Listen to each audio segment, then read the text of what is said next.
Yo, was that effect not the coolest? First time I saw it, I freaked out too. I mean, I'm gonna show you how to do it. All you need is the plugin. It's super easy to use. Is it doing it again? All right, cool. Like I said, I'm gonna show you guys how to do it. First, like always, quick word from our sponsors. All right, guys, stop monkeying around. Like this video, subscribe, do all that stuff, hit that bell. Hey, look at those lips. Hey! Alright, peace. We are in Final Cut Pro. I'm just going to show you how to do that effect really quick. I'm just going to go in and do it on this earlier part of the video that you saw of me being a little goofball. So what you're going to want to do is go into the effects section right here. You're going to have your Pixel Film Studios plugin. You're going to want to grab this effect and then plop it right on top there. So now you're going to see it over here. You can check out the instructions if you want, or you can just watch my videos, which is pretty sick.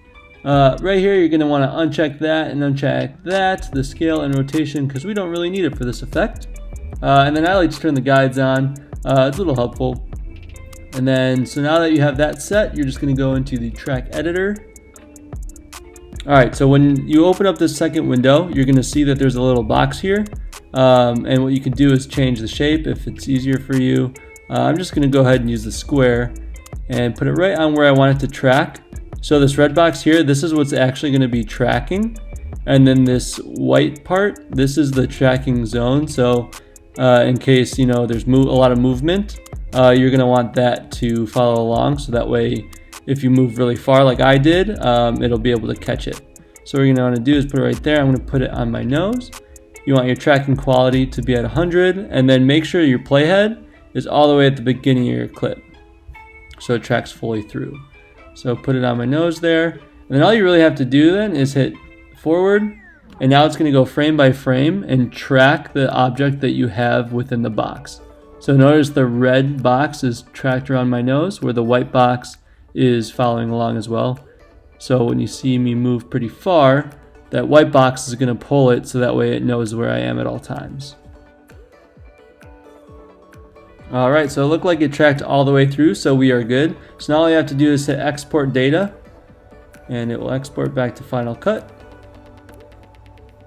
Alright, now it looks a little funky, so I have the guides on, so you'll see this. So if we were to play through this, it looks a little bit weird with the mirrored on the top. What you're going to want to do is come down here, and I like to check both with guides on and off.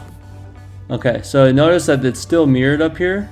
So a few ways to fix that. You can scroll down a little bit more. If you offset the scale so you can zoom in all the way, which might lower the quality, so I recommend using 4K video. And you'll notice that there's still some up there, so you can come into here and offset the Y. So I just click into this and then use the up arrow on my computer.